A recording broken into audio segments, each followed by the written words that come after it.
Hello everyone, welcome back to my YouTube channel. I am homeopath. Hope you all are doing well. और मेरा नाम है doctor जोशन Mansuri और आज का जो हमारा लेक्चर है उसके अंदर हम देखने वाले हैं एक ऑर्गेनोन ऑफ मेडिसिन का हमारा जो एफोरिज्म्स है उसके अंदर से कुछ दो एफोरिज्म हम देखने वाले हैं, ठीक है, जो कि एक पूरा क्वेश्चन बनता है इन योर एग्जामिनेशन। तो वो एफोरिज्म है aphorism number 30 and aphorism to 33, ठीक है, मतलब कि इसके अंदर 30 आ गया, 31 भी आ गया, 32 भी आ गया और 33 भी आ गया, ठीक है। तो इसके अंदर टोटल 4 आपके जो एफोरिज्म्स हैं वो कंबाइन आपको पूछे जाते हैं, ठीक है। और क्वेश्चन कुछ इस तरीके से बनता है, what is the conditional and the unconditional forces, right. तो ये एक चीज होती है जो कि आपको एग्जाम में पूछी जा सकती है, राइट। तो इसको हम इस बुक की हेल्प से पढ़ने की कोशिश करेंगे because it is quitely easy to understand, ठीक है। So the conditional forces are the natural diseases, right. जो याद रखना कि जो कंडीशनल है जो कि हो सकती है, राइट। कंडीशन कोई भी चीज हम बोलते हैं कि भाई ये कंडीशन रखी है, राइट, या फिर तो ये कंडीशन है कि आपको ये चीजें करनी है। तो ये क्या हो गया, ये एक हमारा फिक्स चीज हो गई कि आपको ये कंडीशन अगर आपको ये सारी चीजें एक्सेप्टेड है तब आप जाकर ये जॉब कर सकते हो, ठीक है। इस तरीके से हम डे टू डे लाइफ में इस वर्ड को यूज करते हैं कि भाई कंडीशन रखी हुई है, राइट। और दूसरा हमारे पास है अनकंडीशनल, कि जो कि होगा तब भी ठीक है, नहीं होगा तब भी ठीक है, राइट। इस तरीके से एक ऑप्शनल चीज है। लेकिन जो कंडीशनल चीज है वो क्या है, which is the compulsory one, right. एक इस तरीके से समझ सकते हो कि conditional forces which is compulsory one. तो ये क्या है, ये फोर्सेस कौन से हैं जो कि नेचुरल डिजीज के वजह से लाइक होते हैं, कि भाई नेचुरल डिजीजेस जब होती है तब हम ये कह सकते हैं कि भाई ये एक कंडीशनल फोर्स की वजह से हुआ है। जबकि कोई अनकंडीशनल फोर्स है जो कि इतना कंपल्सरी नहीं है, तो वो क्या चीज कॉज करता है, आर्टिफिशियल डिजीज को कॉज करता है। तो अब मैं थोड़ा सा आपको समरी थोड़ा सा समरी या फिर तो थोड़ा सा आपको फ्लैशबैक दे दूं कि जो आर्टिफिशियल डिजीजेस हैं वो क्यों होती हैं। जैसे हमने classification of diseases according to doctor Hahnemann पढ़ा था, उसके अंदर भी हमने क्रॉनिक डिजीजेस जो है उसके अंदर बात करी थी आर्टिफिशियल डिजीजेस के बारे में, ठीक है। तो आर्टिफिशियल डिजीज वो होती हैं जो कि माइज्म की वजह से ना हुई हो, because in the homeopathy we think about and we believe that कि जो माइज्म है वही हमारे कॉज ऑफ द डिजीज है, इसके अलावा और कोई कॉज ऑफ द डिजीज हो नहीं सकता है, राइट। तो उसके अलावा अगर कोई डिजीज कॉज हुई है जिसका कि कॉज माइज्म नहीं है, ऐसी डिजीज को हम बोलते हैं आर्टिफिशियल डिजीज। अब यहाँ पर नेक्स्ट क्वेश्चन हमारे पास ये आता है कि भाई अगर माइज्म कॉज नहीं है तो क्या है कॉज। तो कॉज कुछ भी हो सकता है, ये या तो हमारा ड्रग ओवर यूज हो सकता है, एलोपैथिक ड्रग्स यूज हुई हैं अगर तो वो ये कंडीशन आ सकती है, कई पॉइजन की वजह से हुआ है तब भी ये आर्टिफिशियल डिजीज कॉज कर सकता है, राइट। बिकॉज कि इसके पीछे हमारे कोई भी माइज्म का हाथ नहीं है, and that is the medicine, right. Same way आपको मेडिसिन के अंदर भी मिलेगा।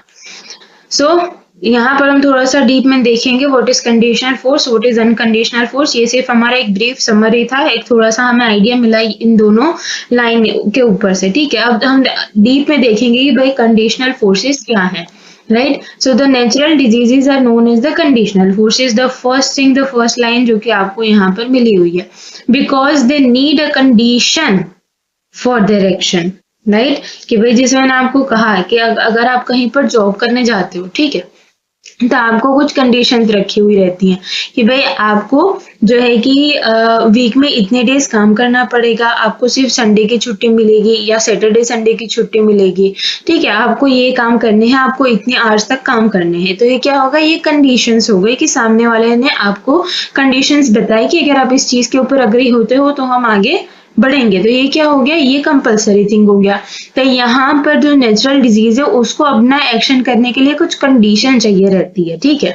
So the conditions is the susceptibility, right. तब आपको कोई पूछे कि भाई कंडीशनल फोर्सेस क्या है या फिर तो वो क्या चीज कॉज करते हैं, तो वो नेचुरल डिजीज कॉज करते हैं।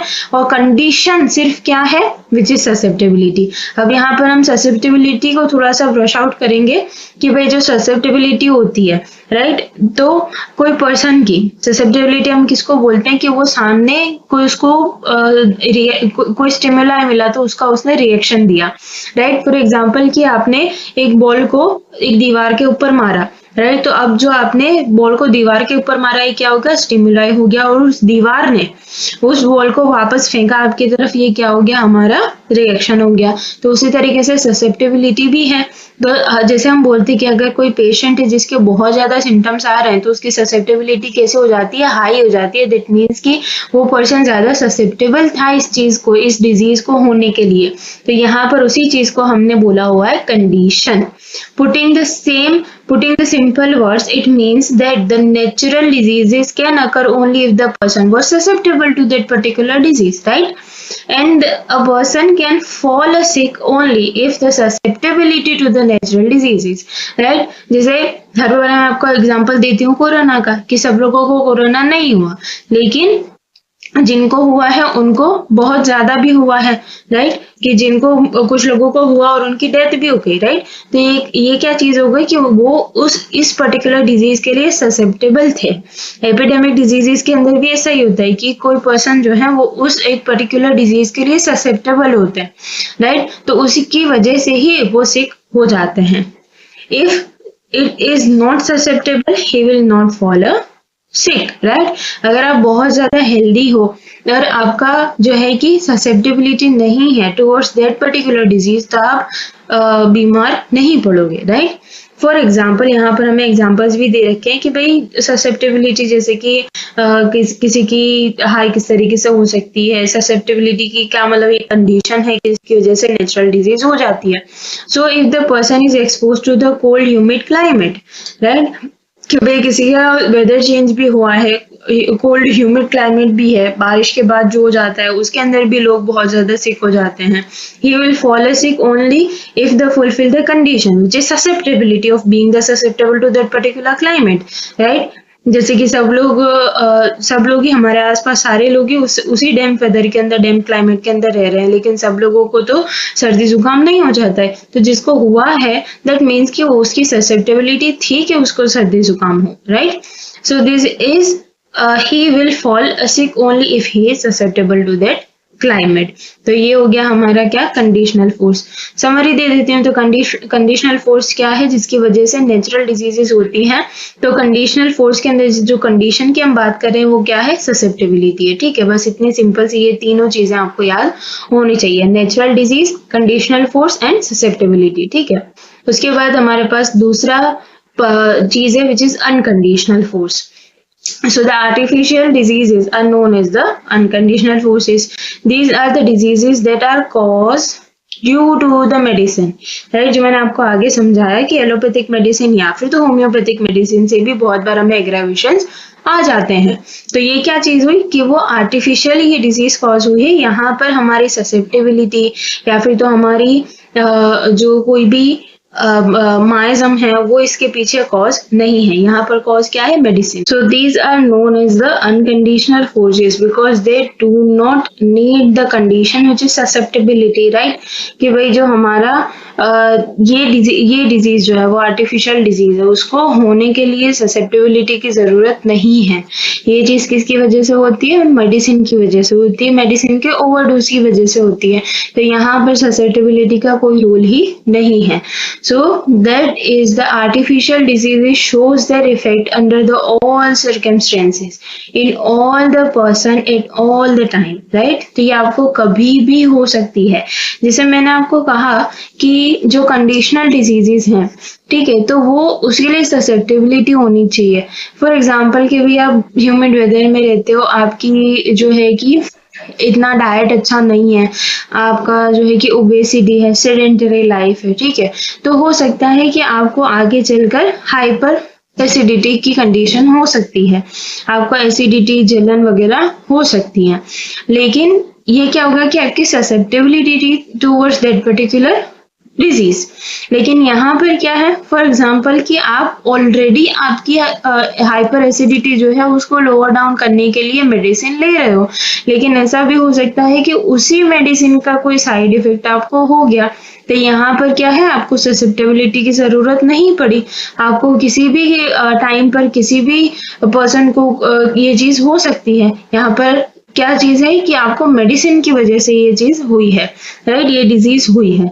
सो this can be easy to seen in the drug proving, और राइट कि भाई ड्रग प्रूविंग के अंदर जब भी हम एक हेल्दी ह्यूमन को हमारी मेडिसिन देते हैं तो वहां पर क्या होता है, डिजीज कॉज होती है। तो ये क्या हो गया, हमारा आर्टिफिशियल फोर्स ही हो गया, राइट। लेकिन जब हमें किसी पेशेंट को ठीक करना है, तब वो पेशेंट को वो डिजीज हो रही है तो हम उसको सिमिलर मेडिसिन देंगे, right.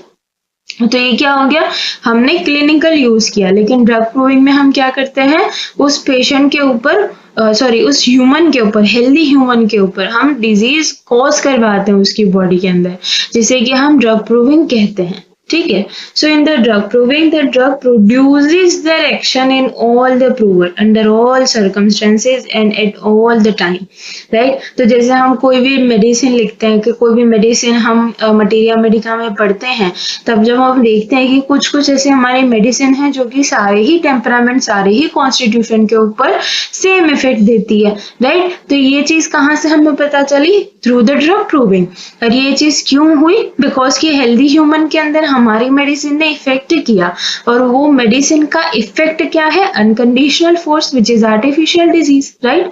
So the artificial disease was known as the unconditional forces, right. यहाँ तक क्या था, कंडीशनल क्या है, अनकंडीशनल फोर्स क्या है, ये आपको समझ में आ गया। So medicine are the produce artificially, so they can be used in the variant potencies according to the requirement। जैसे हमने ड्रग प्रूविंग की बात करी, ठीक है। तो ड्रग प्रूविंग के अंदर जो है वो हम यूजुअली मदर टिंचर्स यूज करते हैं या फिर तो लोअर पोटेंसीज यूज करते हैं। अब आपका जो पेशेंट है उसको मे बी कि ज्यादा पोटेंसी की जरूरत है, तो आप उसको उस केस के अकॉर्डिंग कम या ज्यादा कर सकते हो।